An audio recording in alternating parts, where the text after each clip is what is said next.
بسم الله الرحمن الرحيم. لا حول ولا قوة إلا بالله العلي العظيم.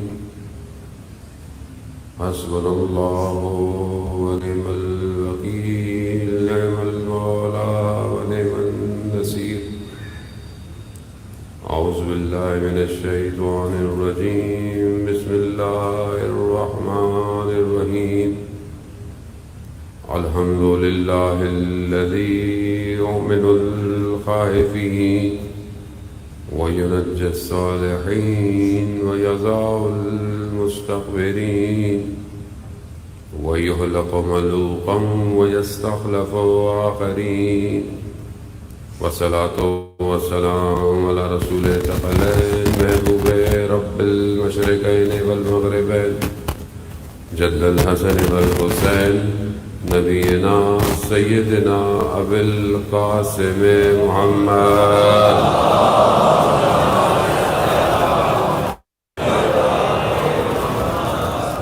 وعلى آله الطيبين الطاهرين المعصومين، لا سيما بقية الله في أرضين روحي وأرواحنا لتراب مقدم الفداء ولعنة الله على أعدائهم أجمعين. بسم الله الرحمن الرحيم. رب اشرح لي صدري ويسر لي أمري واحلل عقدة من لساني يفقهوا قولي. أما بعد فقد قال رسول الله صلى الله عليه وسلم: إن الحسين مصباح الهدى والسفينة النجاة. صلى الله عليه وسلم.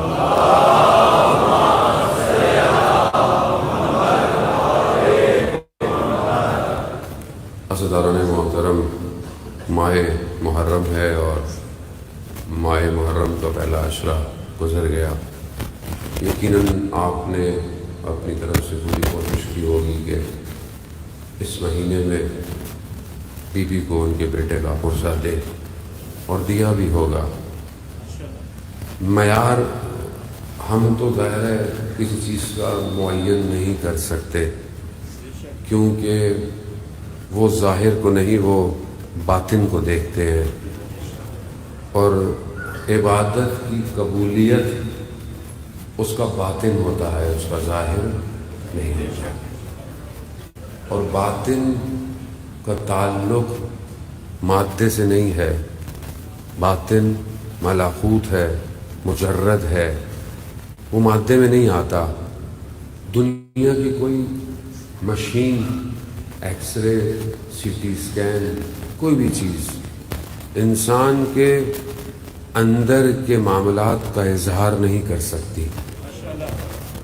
آپ اگر چاہیں کسی بھی کوئی چیز چیک کرنا، خدا نخواستہ کوئی بیماری ہو، یہ ہو، آپ کے پاس ٹیسٹ کا طریقہ ہے. کووڈ کا ٹیسٹ کراتے ہیں، آپ کہتے ہیں جی پی سی آر ہو، پی سی آر میں بھی نہیں آتے تو کہتے ہیں آپ چیسٹ ایکس رے کرائیں.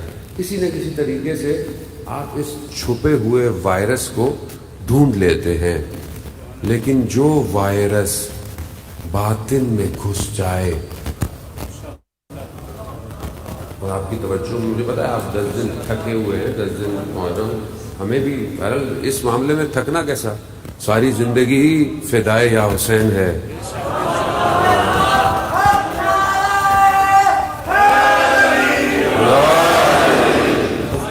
بہرحال میں ابھی 5 دن آپ کی خدمت میں ہوں انشاءاللہ. تو ابھی میں تو جان بوجھ کر ابھی بتا نہیں رہا کہاں کہاں پڑھنا ہے. مجھ سے زیادہ لوگ گھبرا جاتے ہیں، مولانا آرام کب کریں گے؟ بولے بھی آرام کے دن نہیں ہے یہ. بہرحال وہ خود ہی طاقت دیتے ہیں، وہ خود ہی پڑھواتے ہیں، وہ خود ہی سنواتے ہیں. تو ہمیں تو پڑھنا ہے. تو آپ بھی ذرا بہرحال تیار ہو کے ذہنی متمرکز کے ساتھ آئیں. باطن میں اگر کوئی وائرس گھسا ہوا ہو تو دنیا کی کوئی چیز اس کو اسکین نہیں کر سکتی. صرف ایک ہی اسکینر ہے، ولایت کا.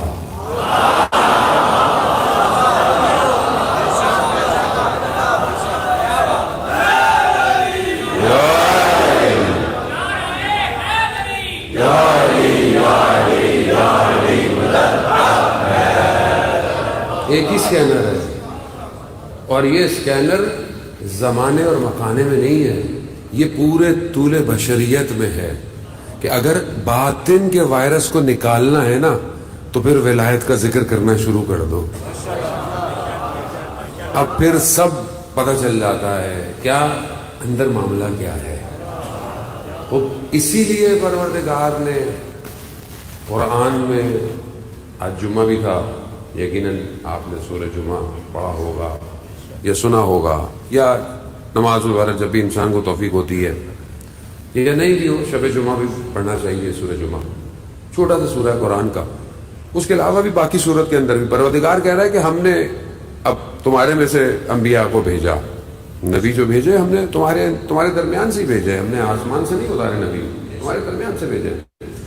اب یہ جو نبی ہیں ان کے کام ہیں کچھ، اور ایک کام ان کا یہ ہے وہ جو زکیہم، کیا کرتے ہیں؟ یہ تمہارا تزکیہ کرتے ہیں۔ تزکیہ یعنی پاک کرتے ہیں، تمہیں صاف کرتے ہیں۔ وہ کس چیز کو صاف کرتے ہیں؟ تمہارے اندر کی مشکلات کو، تمہارے اندر کے وائرسوں کو۔ کیوں؟ کیونکہ دنیا کو نہیں پتا انسان اندر سے کتنا حسد رکھتا ہے، کتنا بغض رکھتا ہے، کتنا کینہ رکھتا ہے۔ یہ ساری مشکلات کہاں ہیں؟ اندر ہیں یہ سب۔ آپ ظاہر میں بہت صاف ستھرے کپڑے پہنے، خوشبو لگائیں، لیکن اگر باطن میں کینے کا بغض ہے تو وجود میں اتنی بو آئے گی کہ آپ کو نہیں آئے گی، مگر ہوگی اندر ہوگی، آپ کو نظر نہیں آئے گی۔ انسان جو ہے وہ اندر ہی اندر وہ ہے، وہ کڑتا جا رہا ہے۔ مشکل کیا ہے؟ اندر مشکل رکھی ہوئی ہے۔ خوب انہی کو دور کرنے کے لیے پروردگار نے جہاں باقی کام انبیاء سے کرا ہوا، یہ کام یہ تھا، یہ تمہارا تزکیہ کرے، یہ تمہیں پاک کرے۔ تو یہ جو ہم مجلسوں میں آتے ہیں یہ پاک ہونے کے لیے ہیں۔ کیوں؟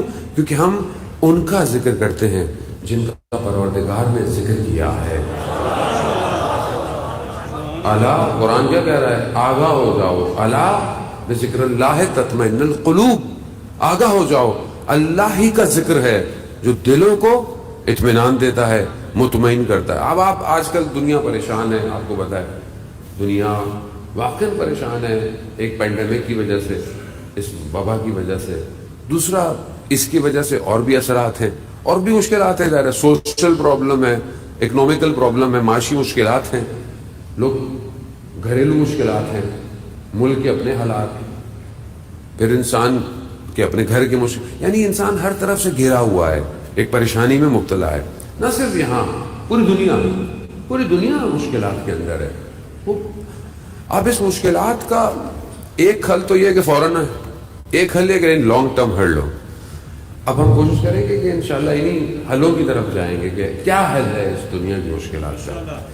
ایک حل جو ہم سب کے لیے ذاتی طور پر ہے، ہر شخص کے لیے، کوئی بھی شخص ہو، سنی ہو، شیعہ ہو، چاہے وہ عطا، اس حل کی تلاش کے لیے مذہب کا بھی جو ہے نا وہ کوئی دائرہ نہیں ہے۔ ہر شخص اطمینان چاہتا ہے، سکون چاہتا ہے۔ اب اس سکون کو وہ ڈھونڈتا ہے، اطمینان اب کیا کرے؟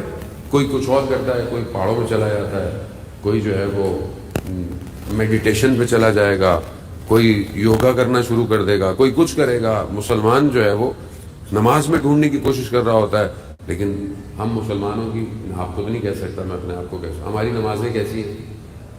ہم تو اللہ اکبر کرتے ہیں، ہماری نمازوں میں دنیا جہان آنا شروع ہو جاتی ہے۔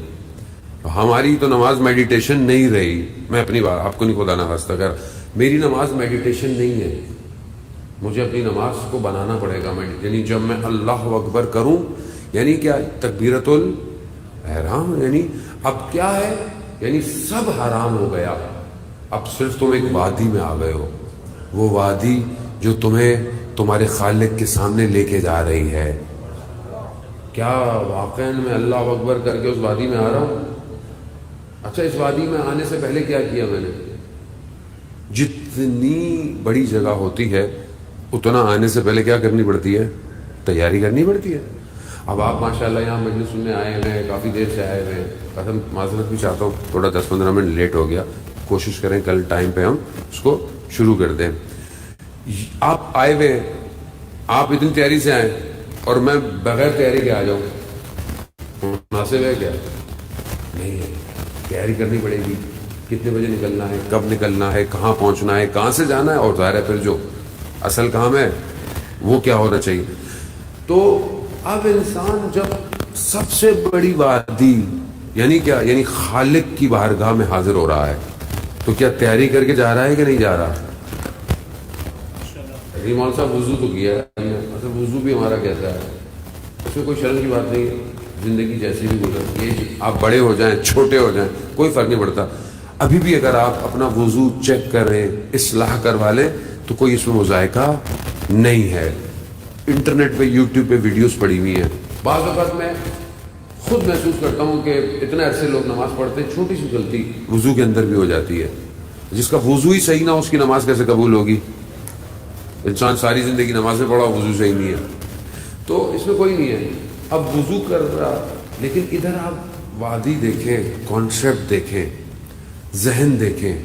جب کوئی شخص کسی ایک شخص سے محبت کرتا ہے، نارمل سی محبت، ماں باپ سے محبت، بچوں سے محبت، یہ محبت ہے نا، جتنی محبت شدید ہوتی ہے، زیادہ ہوتی ہے، اتنے احترام سے وارد ہوتا ہے. ماں باپ سے محبت کرتا ہے تو اگر ماں باپ کی خدمت میں حاضر ہو رہا ہے تو ساتھ آئے گا، ایک دم نہیں آ جائے گا. وہ احترام ہے، تقاضا ہے. والد صاحب تشریف لائیں، کھڑا ہو جائے گا. کیا ہے؟ احترام اور محبت ہے. اب یہ جو محبت، اب وہ جو خالق کی محبت ہے، اس کی بارگاہ میں کتنے ادب سے جانا چاہیے. جس سے محبت کرتا ہے اگر پتہ ہو آپ کو کہ وہ اتنے بجے آئے گا اور اپنا دروازہ کھولے گا، کھڑکی کھولے گا، تو آپ اس کی کھڑکی کھولنے سے پہلے بیٹھے رہوں گے کہ نہیں ہوں گے؟ تو یہ خالق کی محبت کیسی ہے کہ وہ یہاں حیا علی الصلاح حیا علی الصلاح کرتا رہتا ہے، اور ہم یہ پوچھتے ہیں مولانا صاحب نماز قضا کتنے بجے ہوگی؟ فجر لوگ یہ نہیں پوچھتے کہ اول وقت فجر کتنی ہے، مولانا قضا کتنے بجے ہوگی؟ یہ کیسی محبت ہے یہ؟ مگر سید الشہداء اپنے پروردگار کی محبت کی خاطر نہیں آئے کربلا، اور خود بھی نہیں آئے، سب کو لے کر آئے، پورا انتظام کر کر آئے. تو آپ وہاں پہ جب اس وادی میں داخل ہو رہے ہیں، جانے محترم یہ وادی ہے، یہ جو پروردگار 5 وقت ہمیں وقت دے رہا ہے، یہ ہمیں ایک وادی میں لے کے جا رہا ہے کہ تم اگر اس میں آ گئے تو پھر تم سارا دن محفوظ ہو، امنیت میں ہو. لیکن کیا واقعا ہم اس طرح عبادت میں داخل ہو رہے ہیں کہ نہیں ہو رہے؟ اور جب اس وادی سے نکل رہے ہیں، یعنی جب نماز سے نکل رہے ہیں، تو کیا دل چاہ رہا ہے اس وادی کو چھوڑنے کا یا نہیں؟ اڑ گئے. تو اسی سے پتہ چلتا ہے کہ کنیکشن کتنا کمزور ہے. اور اسی کنیکشن کو مضبوط کرنا ہے جان محترم. اور کیوں انبیاء آئے؟ 1,24,000 پیغمبر کیوں آئے تھے؟ اپنے پاس لے کے آئے؟ اپنا کوئی ان کا سیٹ اپ تھا؟ نہیں. لا الہ الا اللہ، خدا ایک ہی ہے، اسی کو مانو، بس یہی مانو. اور اسی کے لیے پروردگار نے آخری نبی کے بعد امامت کا سسٹم، ولایت کا سسٹم دیا. کیوں دیا؟ تاکہ لوگ اللہ کی طرف آتے رہیں، اللہ کی طرف آتے رہیں. کیوں؟ کیونکہ انہیں نظام الہی چاہیے، ایک نظام الہی چاہیے. اگر یہ نظام الہی نہیں ہوگا تو یہ پروردگار کی طرف نہیں جائیں گے. ایک آیت اللہ بہت بڑے، نماز سے پہلے کربلا کی طرف رخ کر کے السلام علیکہ یا عبداللہ الحسین. لوگوں نے کہا قبلہ یہ کوئی نیا فتویٰ آ گیا ہے جو آپ نماز سے پہلے امام حسین کو سلام کرتے ہیں؟ کہا نہیں، میری نمازیں امام حسین کی وجہ سے بچی ہوئی ہے، امام حسین کی وجہ سے بچی ہوئی ہیں. اگر امام حسین نے نہیں پڑھی ہوتی نماز تو آج ہماری نمازیں نہیں ہوتی. خوب یہی تو ہے کہ اسلام زندہ ہوتا ہے.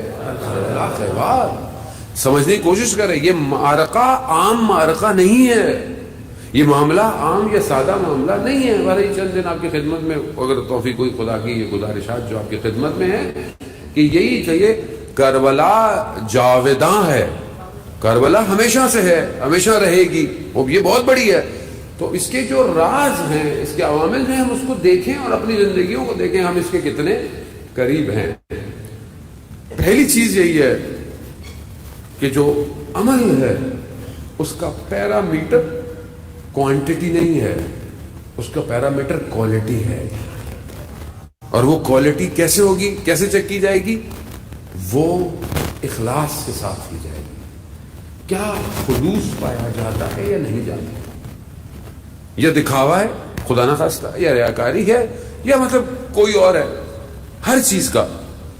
اب ان کے ہاں یہ نہیں ہے کہ چھوٹی مجلس ہے یا بڑی مجلس ہے، وہ تو یہ دیکھتے ہیں کہ مجلس کرانے والے کی نیت کیا ہے. نیت کیا ہے؟ ایک عالم دین تھے اور حیران میں ان کو کسی نے فون کیا کہ مجلس ہے. ان کے پاس جگہ تھی، انہوں نے ایکسیپٹ کر لی مجلس. خاتون نے بولا کہ ہماری مجلس ہوتی بڑی چھوٹی سی ہے، بچوں کی ہے، بس تھوڑے سے ہیں وہ لوگ، ایک چھوٹی سی مجلس ہے، بس آپ تشریف لے. انہوں نے کہا ٹھیک ہے، وقت ہے آ جاؤ. تھوڑی دیر بعد فون آیا کسی ایک بڑے تاجر کا کہ مجلس ہے. انہوں نے بولا کہ مجلس کا جو وقت تھا وہ تو میں نے دے دیا. کہا نہیں، یہ مجلس جو ہے وہ جو کرا رہے ہیں وہ بہت پیسے والے ہیں. تو کہا پیسے کا بھی مسئلہ نہیں ہے، آپ کو ہدیہ تو ملے گا، لیکن اس مجلس کی وجہ سے آپ کو پروپوگیشن بہت ملے گی، یہ بڑی مجلس ہے. تو کہا نہیں، میں تو وہ خاتون کو مجلس دے چکا ہوں. تو انہوں نے کہا کہ دیکھ لیں یہ مجلس آپ کو چھوڑ دو، آپ اس کو بعد میں کر لیجیے گا. اچھا مولانا نے کیا کرتے؟ مولانا نے فون کیا اور خاتون کو منع کر دیا. رات کو خواب میں دیکھا انہوں نے کہ وہ جو مجلس ہے وہ ہو رہی ہے اور اس کی گلی کے کونے پر خود سید الشہداء اپنی چھوٹی بچی کو لے کے کھڑے ہوئے ہیں. اور یہ بیدار ہوئے. انہوں نے فون کیا سب سے پہلے تو اس خاتون کو کہ میں معذرت چاہتا ہوں، میں آپ کے یہاں مجلس پڑھنے آؤں گا. اور پھر اس شخص کو فون کیا، بولا میں مجلس پڑھنے نہیں آؤں گا. کہا کیوں؟ کہا نہیں، جہاں امام قبول کر رہے ہوں. یہ ضروری ہے جانے محترم، یہ بہت زیادہ ضروری ہے کہ ہم یہ نہ دیکھیں کہ مجلس کس کی ہے کیسی. مجلس قبولیت آپ کا خلوص اور اخلاص ہے.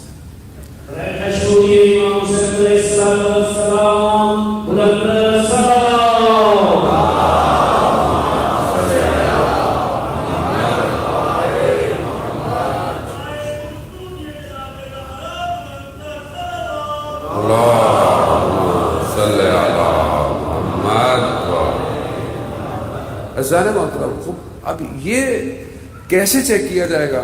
یہ آپ اس کو میں اور آپ ایک دوسرے کو نہیں دیکھ سکتے، یہ ہمیں خود کو پتا ہونا چاہیے کہ ہماری ذات میں خلوص کتنا ہے. جتنا بڑھتا چلا جائے گا اتنا یہی وجہ ہے کہ آج تک یہ ذکر تاریخ کو، زمان کو، مکان کو چیرتا ہوا آ رہا ہے، اسے روک نہیں پایا کوئی.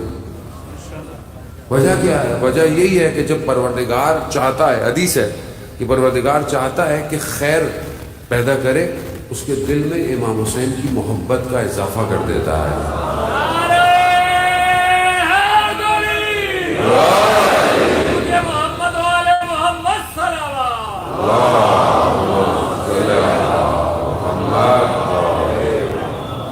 اب یہ جو محبت پیدا ہو رہی ہے یہ دعا ہے. آپ دیکھیں کہ حضرت ابراہیم علیہ السلام اپنے بیٹے کو اور اپنی زوجہ کو اس جگہ جہاں پروردگار نے کہا چھوڑ دو، کیا ہے وہ؟ خالی جگہ ہے، دشت و بیاباں ہے، کچھ بھی نہیں ہے، نہ کوئی لوگ ہیں، نہ کچھ کھانے پینے کا ہے، کوئی بھی چیز نہیں ہے. وہاں پر حضرت ابراہیم علیہ السلام نے دعا کیا فرمائی؟ یہ نہیں کہا کہ پروردگار میرے بیٹے کو، میری زوجہ کو کھانا دے دے، پینا دے دے، نہیں کہا. دعا کیا ہے؟ دعا یہ ہے کہ پروردگار لوگوں کے دلوں میں ان کی محبت پیدا کر. وہ کیسی محبت پیدا کی کہ حضرت اسماعیل کے پاؤں رگڑنے سے پانی نکلا. اسی عمل کو حج کے اندر جو ہے وہ واجب قرار دے دیا. اب یہ نظام الہی ہے. اب پوری دنیا طاقت لگا لے. اب آپ کے سامنے آج کل ملک میں آپ کو البتہ شکر ہے خدا کا پروردگار کا کہ ماہ محرم خاص طور پر پہلا عشرہ کافی سٹریس بھی تھی لیکن اچھا گزر گیا, سوائے چند جگہوں کے کہ تھوڑے موٹے تھوڑے سے حالات جو ہے وہ خراب ہوئے, چند جگہ بہت مائنر سی جگہ. اس میں بہرحال حکومت نے بھی اپنا اچھا کردار ادا کیا, پولیس نے, سیکیورٹی نے, جو کر سکتے تھے, مومنین نے, اسکاؤٹ نے, اور خود اہلیان محلہ جہاں جہاں بھی سنی شیعہ جو بھی, تو سب نے ایک کردار اپنا ادا کیا اور نواسہ رسول کا پہنچا دیا. کیونکہ امام حسین کسی واحد فرقے کا نہیں ہے, امام حسین یونیورسل ہے. کتاب چھپی ہمارے استاد ڈاکٹر رفیق بتا رہے تھے, میری نظر سے وہ کتاب میں خود نہیں دیکھ پایا لیکن اس کے ٹکڑے دیکھ پایا, جس میں 230 تقریباً نان مسلم غیر مسلم لوگوں کے امام حسین کے بارے میں اقوال ہیں کہ جو مسلمان نہیں ہے. اس میں سے ایک ہینری تھامس ہے جو بیلجیم کا رہنے والا ہے, اس کے بڑے, حالانکہ وہ آپ کو پتا ہے ٹرائنگ سٹڈیز پہ یعنی اس پہ بلیو کرتے ہیں, یعنی خدا فادر اور گاڈ اور روح القدس پہ بلیو کرتے ہیں, لیکن وہ یہ کہتا ہے کہ اگر ہمارے پاس حسینیت کا پرچم ہوتا نا تو ہم پوری دنیا کو کرسچن بنا چکے ہوتے. اور ہم نے کیا کیا, ہم نے تو اپنے مومنین کو بھی توڑ دیا ہے, دوسروں کو تو کیا مومن بنائیں گے ہم تو آپس میں بٹ گئے. کس وجہ سے ہمیں سمجھ میں نہیں آیا کہ یہ شخصیت, یہ ہستی کیسی ہستی ہے. بس وہی مشکل ہے اندر, اصل مشکل باطن میں ہے اور وہ حل نہیں ہوتی ہے.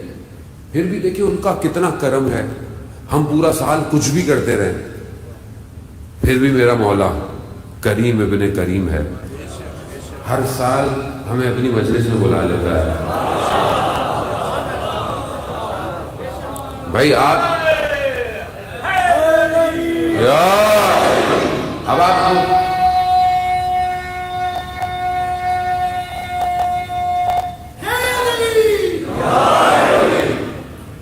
آپ خود تصور کریں نا, خوب انسان آسان نہیں ہے, یہ آنسو بہانا آسان نہیں ہے.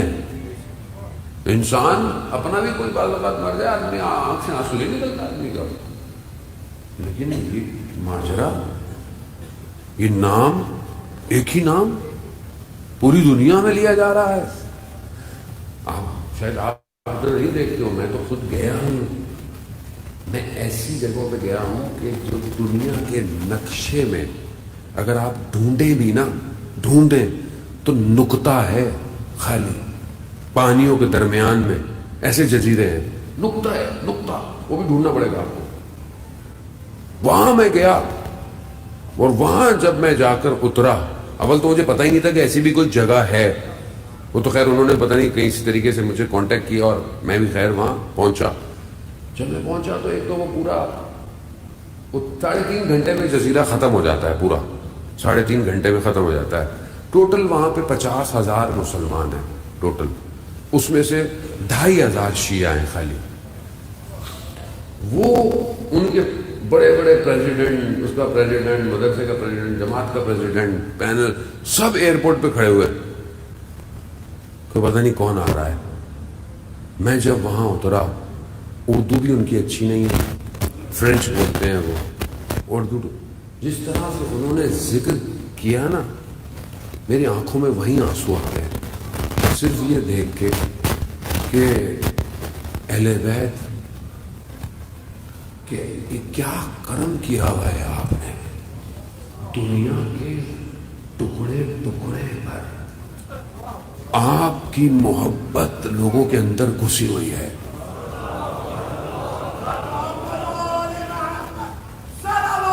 اللہم صلی علی محمد. یعنی ایسی محبت اہل بیت, مجھے کیوں بلایا انہوں نے, اہل بیت کی محبت کی وجہ سے, میرے اندر کیا تھا.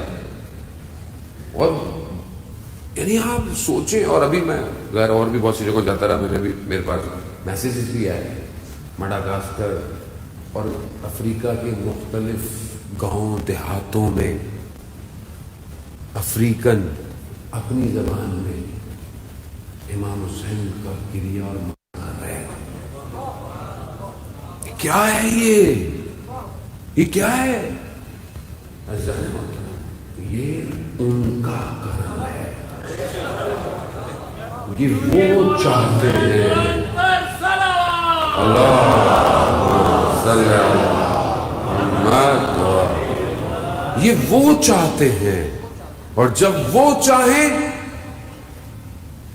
قرآن کہہ رہا ہے الا بذکر اللہ تطمئن القلوب، آگاہ ہو جاؤ، اللہ کا ذکر دلوں کو اطمینان دیتا ہے. میرا چھٹا امام جعفر صادق علیہ السلام صلی اللہ محمد.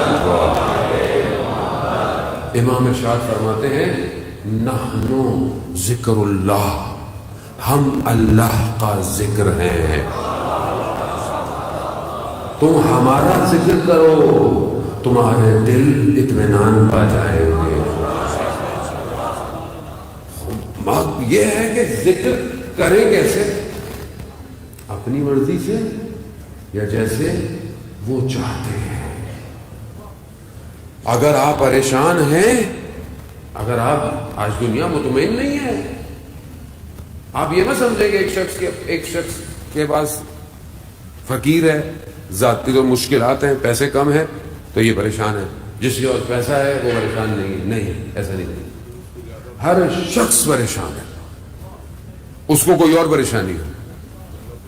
اور ہم تو ظاہر ہے ہر جگہ جاتے رہتے ہیں، ہر طبقے سے ملتے ہیں. ابھی ضروری بھی ہوتا ہے ہر شخص سے ملنا ہے آپ کو. ایک ملک جاتے تھے، وہاں پر ہم ٹیکسی ڈرائیوروں کے ساتھ بھی چائے پیتے تھے، اور جو ملینئر ہے اس کے ساتھ بھی چائے پینی ہے، کیونکہ سب آتے ہیں مجلس میں، آتے ہیں سب کے ساتھ پینی ہے. ہر شخص پریشان ہے، ہر شخص کا. تو مولانا صاحب میرا یہ مسئلہ ہے، وہ بھی اس کا بھی مسئلہ، اس کا بھی کوئی مسئلہ ہے. مجھے شکر ہے کہ مولانا کو مسئلہ بتا دیتے ہیں، یہ بھی اچھی بات ہے، کیونکہ ہمارے پاس بھی کچھ نہیں. ہمارے پاس بھی وہی ہے جو اہل بیت نے بتایا ہے، ہم بھی وہی دینا شروع کر دیتے ہیں. بھائی یہی ہے. اور اکثر جو پریشانیاں لوگ ہم سے پوچھتے ہیں، ہم اس کا حل جو ہے وہ ایک ہی دیتے ہیں. کیا ہے کہ فجر کی نماز کے بعد یہ پڑھیے گا. تو کسی نے کہا مولانا صاحب آپ کے سارے وظیفے فجر کی نماز کے بعد کے کیوں ہیں؟ میں نے کہا اس لیے کہ اصل ہدف فجر کی نماز پڑھانا ہے. اصل ہدف ہے. اب روزگار چاہیے، فجر کی نماز کے بعد 100 دفعہ استغفار کرو. میں نے نہیں کہا ہے، ائمہ کے اقوال ہیں یہ، ہمارے اپنی طرف سے کوئی نہیں چیز عزیزان محترم ایسی. نہ ہم وہ تعویذ دینے والے مولانا ہیں کہ آپ کو وظیفے تعویذ دیتے رہے ہیں، وہ ہم اس کے اتنے زیادہ کہ وہ بھی نہیں. جو ائمہ نے بتائی ہے، اور یہ سب آپ کی دسترس میں ہیں چیزیں، کیونکہ ہمیں فرصت ہی نہیں ہے زندگی میں کتابیں کھولیں. اب ہم کرونا کی ویکسین لگانے کے لیے ویکسینیشن بھی لگاتے ہیں، ٹھیک ہے، اچھی بات ہے، لگائیں. لیکن ہمارے چوتھے امام نے ہمیں صحیفے سجادیہ میں 7ویں نمبر کی دعا بتائی ہوئی ہے بیماری اور وبا کی. ہم نے کتنی پڑھی، کتنی دفعہ پڑھی؟ چھوٹی دعا ہے، وہ بہت بڑی دعا نہیں ہے، بڑی دعا. ہم پریشان ہیں جوان، میں کیا کروں، میں نے گناہ کر لیا، میرے سے غلطی ہو گئی. وہ اللہ معاف کرنے والا ہے. وہ کیا پڑھے، کیسے توبہ کیسے کرے خدا کی بارگاہ میں؟ توبہ کا بھی تو طریقہ ہونا چاہیے. مناجات تائبین پڑھیں صحیفہ سجادیہ میں. اب اگر صحیفہ سجادیہ کیا ہے، اب یہ بتائیں مولانا. تو صحیفہ سجادیہ چوتھے امام کی دعاؤں کی کتاب ہے، جو امام نے اپنے سینے سے منتقل کی اپنے بیٹے زید پر، کہ جنہوں نے قیام بھی کیا تھا، جن کو شہید بھی کر دیا گیا. اور پھر اس کے بعد انہوں نے وہ، اور اس طرح امام نے اپنے بیٹے امام باقر علیہ السلام کو بھی عنایت کی تھی. اللہم صلی علی محمد. اب یہ کہ اب ہمیں پتہ ہو کہ خدا سے مانگنا کیسے ہے. نحنو ذکر اللہ، ہم اللہ کا ذکر ہیں، لیکن ذکر کرنا کیسے ہے یہ بھی تو وہی بتائیں گے نا. ذکر کرنا کیسے ہے؟ رات کی تاریکی میں ذکر کرنا ہے یا بازار میں ذکر کرنا ہے؟ ذکر وہ ہے. رات میں تو پہلے لوگ وہ ٹھک ٹھک والی تصویر ہوتی تھی. ہم بھی جب جوانی میں تھوڑا سا بہتر ہوئے تو ہم نے بھی وہ تصویر پکڑ لی. زیادہ ذکر کرنا ہے، کاؤنٹنگ بھی کرنی ہے. تو ہم ایک بزرگ کے پاس چلے گئے. اب بزرگ تو ظاہر ہے انہوں نے بڑا لطف کیا ہمارے اوپر. الف اللہ چمبیدی بوٹی مرشد من وچلائی ہو، تو وہ بوٹی انہوں نے ہمارے اندر لگائی تھی. تو وہ ایک دن چلے گئے، ان کے پاس بیٹھے ہوئے تھے، تو ان کو دیکھا نہیں یار، ہم نے ان کے سامنے تو نہیں پڑھتے تھے، لیکن ان کو پتا ہے کہ جو آ رہا ہے وہ کیا کرتا ہے پورا دن، مرشد اسی کو کہتے ہیں. تو انہوں نے کیا کہا، انہوں نے ایک ہی جملہ کہا، انہوں نے کہا کہ ذکر ایسا کرو کہ تمہارے اندر جذب ہو جائے. تو آپ سنو، انہوں نے وہ رکھ دیا، انہوں نے بولا نہیں کہہ رہے ہیں ذکر ایسا کرو. آج کل ڈیجیٹل آ گئی ہے، ڈیجیٹل لوگ پہنے ہوئے ہوتے ہیں، اچھی بات ہے. آپ مجھے خوشی ہوتی ہے جب میں کسی جوان کے ہاتھ میں وہ ڈیجیٹل تصویر دیکھتا ہوں، مجھے واقعی خوشی ہوتی ہے کہ اس دور کے اندر یہ جوان ذکر میں مشغول ہے. کیونکہ بعض اوقات آپ کو یاد دہانی کرنے کے لیے تصویر رکھنی پڑتی ہے ہاتھ میں کہ بہرحال کچھ تو ہو، لیکن ذکر کریں کیا اور کیسے کریں، یہ ہمیں خود ان سے سیکھنا پڑے گا کہ یہ خود کیسے ذکر کرتے تھے. رات کی تاریکیوں میں، اندھیروں میں، بازار میں، خلوت میں، ہر وقت حالت ذکر میں ہے. کیونکہ ایک ذکر آپ زبان سے کرتے ہیں نا، ایک ذکر قلب کرتا ہے اور وہ ہر وقت کرتا رہتا ہے. یہی تو وجہ ہے پروردگار نے بھی ایک عجیب انتظام کیا. دل کی دھڑکنیں بھی 72 دفعہ ہی ہیں ویسے، یعنی یہ جو انسان چل رہا ہے یہ 72 کی وجہ سے چل رہا ہے. تو جب بدن 72 کی وجہ سے ہے تو پھر سارا نظام بھی عزیزان محترم. خوب یہ خدا کا لطف ہے اپنا ہر چیز میں. اب اس میں آپ بولے نہیں اتفاقی ہے، اس کے یہاں کوئی چیز اتفاق نہیں ہے، ادھر سب پلان ہے، سب پلان ہوا ہوا ہے. ایسے نہیں ایسا ہو گیا ویسا ہو گیا ایسا ہو گیا. امام حسین علیہ السلام اتفاقی نہیں آئے کربلا، وہ سب جا رہے تھے، اچھا کربلا ہے، اچھا یہ نہیں رک دو، نہیں. وہ جگہ روئے زمین پر اول خلقت سے مشخص ہے. کیوں؟ کیونکہ اس جگہ پر پروردگار عرفے کے دن کعبہ سے پہلے تجلی کرتا ہے. اس جگہ کو خدا نے مشخص کیا ہے، پہلے سے مشخص. ہر نبی جو بھی وہاں سے گزرا ہے اس نے گریہ کیا ہے، اسے رونا پڑا ہے.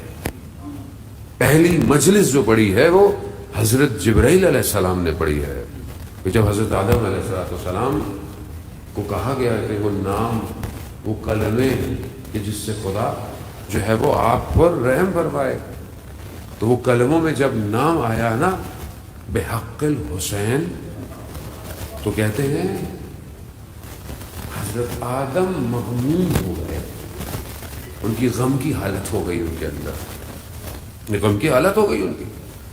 تو کہا حضرت جبرائیل سے کہ یہ نام کیسا نام ہے، ایک غم طاری ہو گیا ہے. تو پھر حضرت جبرائیل نے بتایا کہ یہ آخری رسول کے نواسے فلانی جگہ ان کے ساتھ ایسے ایسے ایسے ایسے ہوگا. حضرت جبرائیل پڑھ رہے ہیں اور حضرت آدم گریہ کر رہے ہیں. یہ پہلی مجلس ہے. آپ امام حسین علیہ السلام کو سمجھیں. بہرحال میں وقت جو ہے وہ بہت تیزی سے اپنے آخری کی طرح رواں تھا، لیکن میں بہرحال آپ کے اذان حالی میں مقدمتاً آج گفتگو حاضر خدمت لے کر آیا. یہ جاویداں ہونے کا راز سمجھیں. ہم ابھی تک عمومی طور پر ایک حصار میں ہیں جسے ہم نے خود بنایا ہے. ہم اس کو توڑ نہیں پا رہے، ہمیں اس کو گرانا پڑے گا اگر ہم چاہتے ہیں ہم اس وادی میں آئیں جو امام کی وادی ہے. اور پھر اس تک پہنچنے کے لیے امام کو سمجھے کہ امام ہے کون. امام کسے کہتے ہیں؟ امام صرف روئے زمین پر مسلط نہیں ہوتا، اس کی حاکمیت صرف زمین پہ نہیں ہے. امام پوری کائنات کا امام ہوتا ہے. اور اس کائنات کے امام کا یہ صرف جملہ نہیں ہے بس ہم مولا کائنات بس گزر گئے. کائنات کیا ہے؟ کائنات کسے کہتے ہیں؟ یہ جو ہم اس منظومہ شمسی کے اندر ہیں، ایک سورج اور یہ چند سیارے، یہ ایک گلیکسی ہے. ایک اور یہ گلیکسی موو کر رہی ہے، اور اس کے علاوہ ملکی وے، گلیکسیاں اور یہ سارے منظومہ شمسی ہیں، اور یہ سب میٹر ہے، یعنی مادہ ہے. یہ اتنا بڑا مادہ ہے کہ ابھی تک پتہ نہیں ہے کہاں تک ہے. پھر آسمان پہلا کہاں ہے؟ اوپر ہے جی. اوپر کہاں تک ہے؟ اور جاتے جائیں جاتے جائیں جاتے جائیں. ابھی تو ایک گلیکسی، پتہ نہیں کیا کیا گلیکسی، پتہ نہیں کب آئے گا پہلا آسمان. پھر وہ ابھی جو اب بہت عرصے پہلے کچھ بلیک ہولز جو ہے وہ کیمرے نے نکالے کہ آسمانوں کے درمیان میں کچھ ایسے راستے ہیں. پھر دوسرا آسمان، پھر تیسرا آسمان، پھر چوتھا آسمان، پھر پانچواں آسمان، پھر چھٹا، پھر ساتواں. اس کے بعد عرش الہی ہے. اس کے بعد ہے عرش الہی. اب پتہ نہیں کہاں ہے، کتنا بلند ہے. اس عرش الہی کے دائیں طرف رسول خدا نے ارشاد فرمایا، اس عرش الہی کے دائیں طرف لکھا ہے ان الحسین مصباح الہدی و سفینۃ النجات. یعنی ماجرا کتنا بڑا ہے، کتنا بڑا یہ بات ہے. کیا ہے یہ معاملہ پروردگار؟ کون سی چیز ہے یہ جس کا ذکر تو اول سے لے کر تو نے آخر تک رکھا ہوا ہے؟ یعنی ذکر تو نے اول سے لے کر آخر تک ہے، اول خلقت سے لے کر عرش پہ پتہ نہیں کب سے لکھا ہوا ہے. یہ بھی نہیں پتا، ہمیں کسی کو نہیں پتا کب سے لکھا ہوا ہے یہ عرش پہ. اس کے بعد یہ انبیاء ہر نبی کے ساتھ خود 61 ہجری کربلا، اور اس کے بعد ہم یہ سب دیکھتے ہیں. آخری جو آئے گا جس کی کائنات انتظار کر رہی ہے، وہ کیا کہے گا؟ کربلا مکہ میں کھڑا ہو کر وہاں میرے مولا جب تشریف لائیں گے کہ انشاءاللہ جلد سے جلد آئیں، اور وہاں پر آ کر مولا کیا فرمائیں گے؟ الاجل الاجل الاجل الاجل.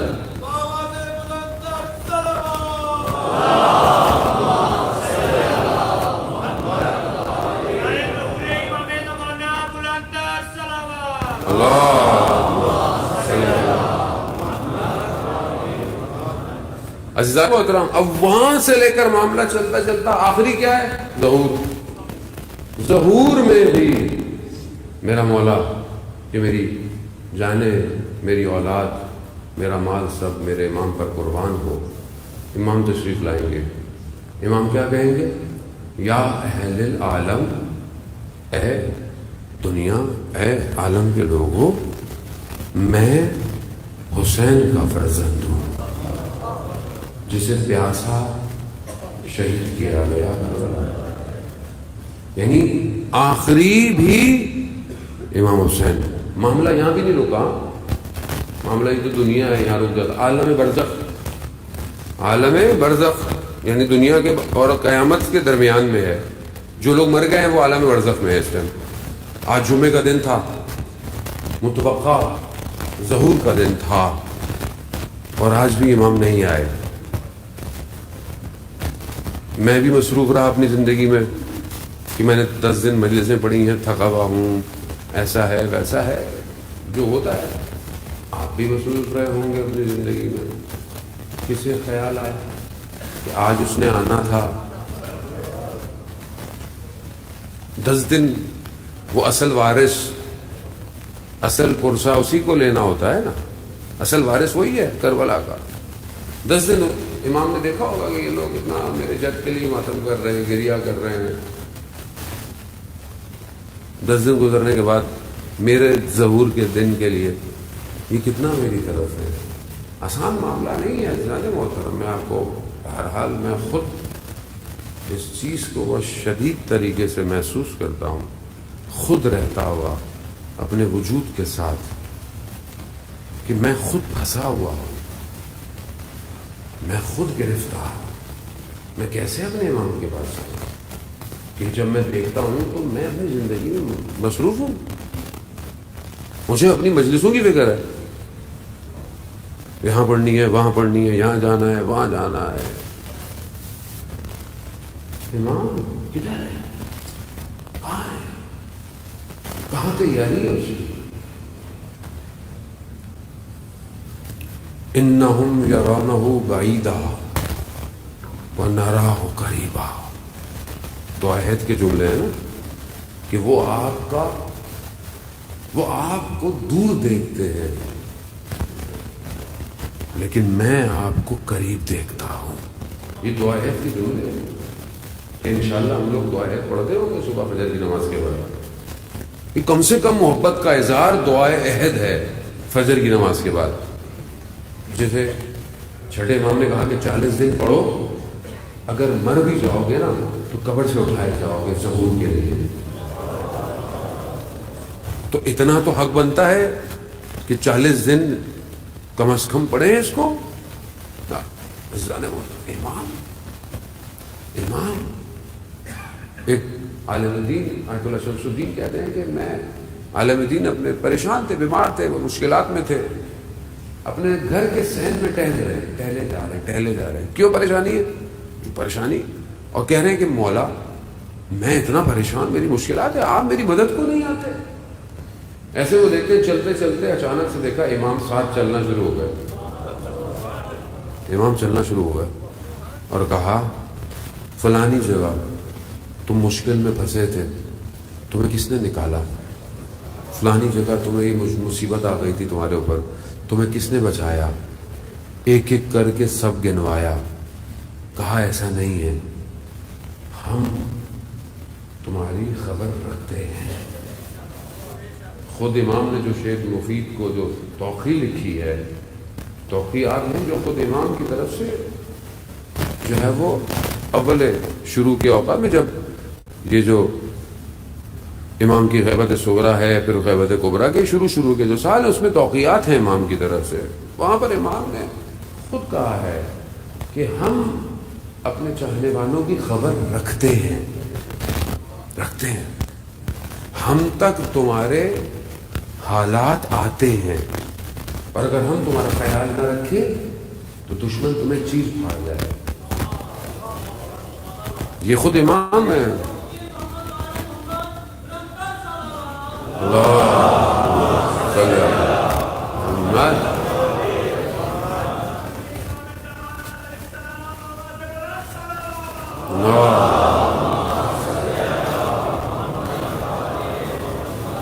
عزیزان محترم, بہرحال چند جملے لوں گا, بہرحال میں آپ سے اجازت طلب کروں گا کیونکہ بہرحال وقت ہے. عزیزان محترم, خود یہ ہمیں احساس ہونا چاہیے, امام ہمیں دیکھ رہے ہیں, امام ہمیں دیکھتے ہیں. ہمارے عمل روایات کی روشنی میں امام کی خدمت میں 2 دفعہ پہنچتے ہیں, 2 دفعہ ہفتے میں 2 دفعہ جاتے ہیں. عمل کیسے جاتے ہیں؟ سوال پیدا ہو, عمل کیسے جاتا ہے؟ فائل ہے, کوئی فائل ہے, کوئی لکھ رہا ہے, عمل کو لکھا جا رہا ہے, ادھر بھی لکھا جا رہا ہے, ادھر بھی لکھا جا رہا ہے. اس کے علاوہ بھی ایک کتاب ہے جو لکھ رہی ہے, اس کے علاوہ بھی ایک کتاب ہے جو لکھ رہی ہے. اور جو امام کی وادی میں پہنچ جاتا ہے وہ ہر وقت جب لکھا جا رہا ہوتا ہے نا اسی کو محسوس کرتی ہے, اور وہ عمل جو وہ کرنے جا رہا ہوتا ہے وہ عمل اس سے پہلے کہ وہ انجام دے زمین اس کے سامنے سے پھٹتی ہے, اور وہ اس عمل کو دیکھتا ہے کہ قیامت میں یہ عمل کیسا ہوگا.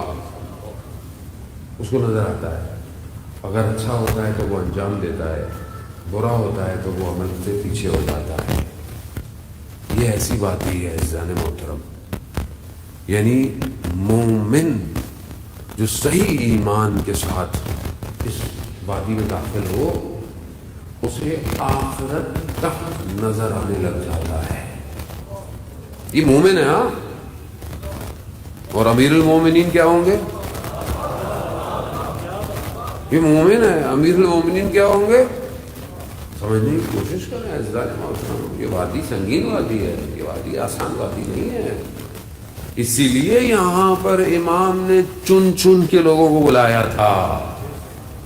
کیسے انتخاب کیے لوگوں نے, کیسے لوگوں کو چنا ہے امام نے, کہ وہاب ابن قلبی 17 دن شادی کو ہوئے ہیں, ابھی تازہ نئی شادی ہے, 17 دن ہوئے, اور کرسچن ہے, مسیح ہے, تازہ مسلمان ہوا ہے, امام نے مسلمان.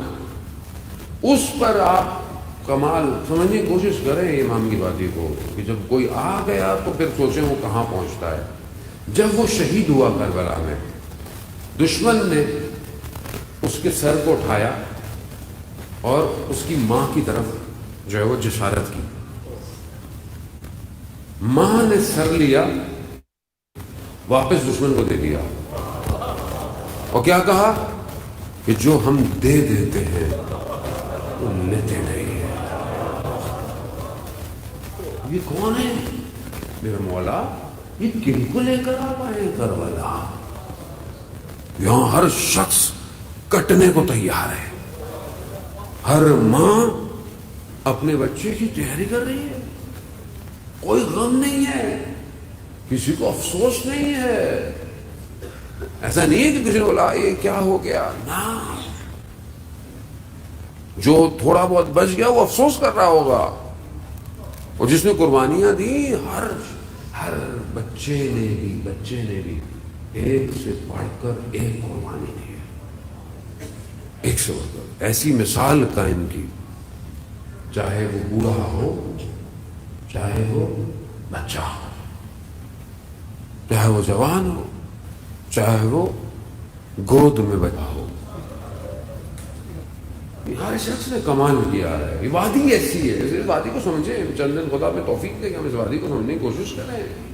مولا کن کو لے کر آئے ہیں آپ کربلا میں؟ آپ نے پورے 10 دن مصائب سنے ہیں. بس مصائب تو ساری زندگی سننے ہی ہے. اور اسی وجہ سے یہ جو آنسو ہے نا, یہ آنسو بہت قیمتی ہے. جب آنسو کیا کرتا ہے, آنسو جب باہر آتا ہے نا تو پورا میڈیکلی بھی پروسیجر ہے. ایسے نہیں ہے خام خواہ آنسو باہر آ رہا ہے. وہ تو آپ کو ڈراپ ڈالیں تو آپ کی آنکھوں میں آنسو ہو جائے گا, لیکن جو آنسو احساسات کے ساتھ باہر آتا ہے نا, پورا پروسیجر ہوتا ہے بدن میں. احساسات, خیالات, تخیلات, پھر جس چیز کے لیے آنسو آتا ہے اس کے ساتھ آپ کی اٹیچمنٹ کتنی ہے. ہوتی ہے نا, کبھی انسان کو خوشی کے آنسو آتے ہیں. خوشی کے آنسو کون سے ہوتے ہیں؟ رونے کی یاد ہوتا ہے, خوشی ہو رہی ہے نہیں. پروسیجر پورا ہوتا ہے, احساسات, جذبات. خوشی میں بھی آنسو آتا ہے. کبھی کو آپ کا دل دکھا دے, کیوں آپ کے آنکھوں میں آنسو آتا ہے؟ ہر کوئی دل دکھایا آنسو آتا ہے یا نہیں؟ کوئی قریبی دل دکھایا ہے, کیوں؟ احساسات, رابطہ, جڑی ہوئی محبتیں, دل ٹوٹتا ہے, آنکھ میں آنسو آ جاتا ہے. ہر کوئی روتا ہے تو آپ گریا کرتے ہیں؟ نہیں. بعض وقت اپنا بھی مر جائے تو آدمی اگر روتا بھی ہے, کتنی دیر روتا ہے, کتنی دفعہ روتا ہے. اب آپ خود آپ سوچیں کہ کتنا گہرا رشتہ ہے ہمارا امام حسین علیہ السلام سے. ہر سال اس میں بھی کئی دفعہ, ایک ہی دن میں 3-4 دفعہ بھی مجلس ہوتی ہے, لیکن ہر وقت آنسو آتا ہے. اس کا مطلب ہے کہ بہت گہرا ہے.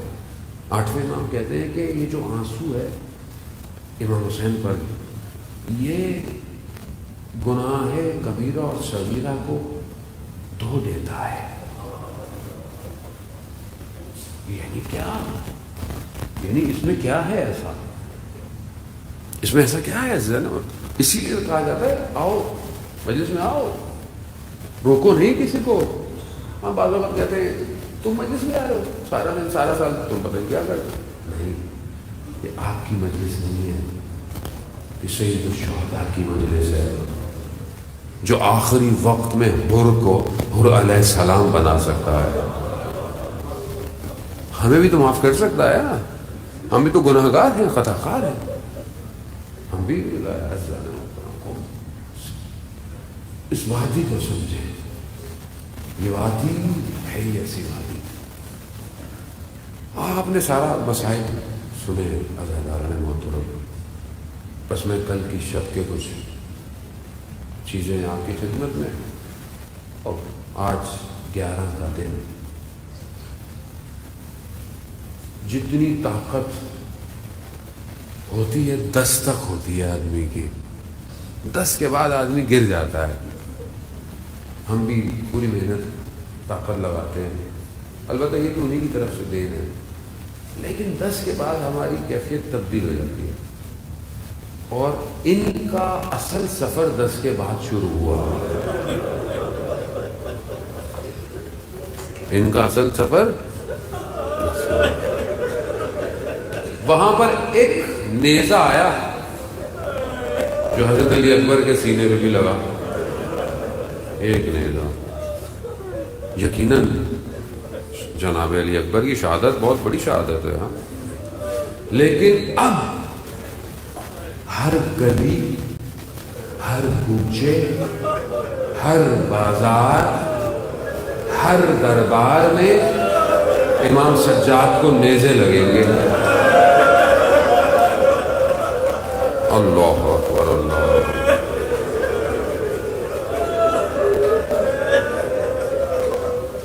کیسے نیزے ہیں مولا؟ بھئی آپ سمجھ میں آ رہا ہے آپ کو کہ جب کسی نے پوچھا کہ اتنے عرصے گزر گئے مولا، آپ رو رہے ہیں 35-40 سال گیا، اتنا گریا، وہ بھی خون کے آنسو. اب سمجھ میں آیا آپ کو؟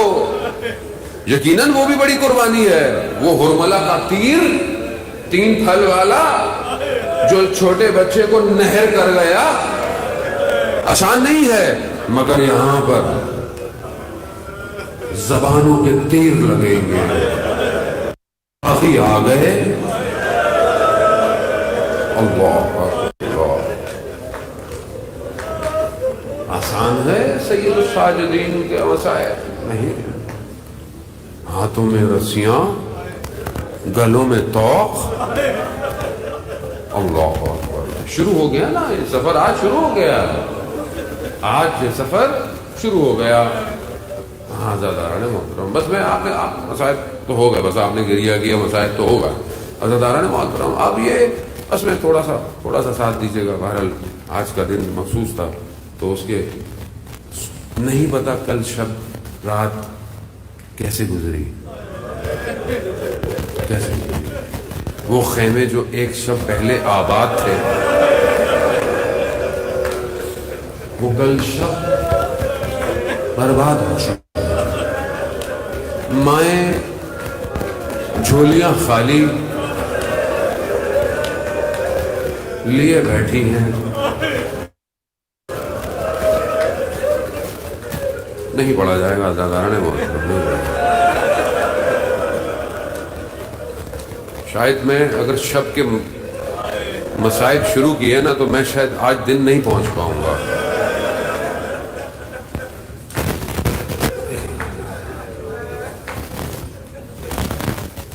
آج صبح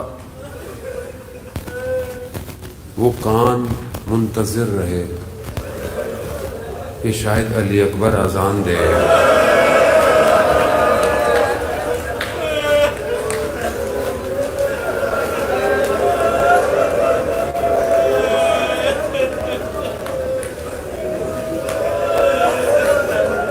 کیسے نماز پڑھی ہوگی حضرت زینب نے.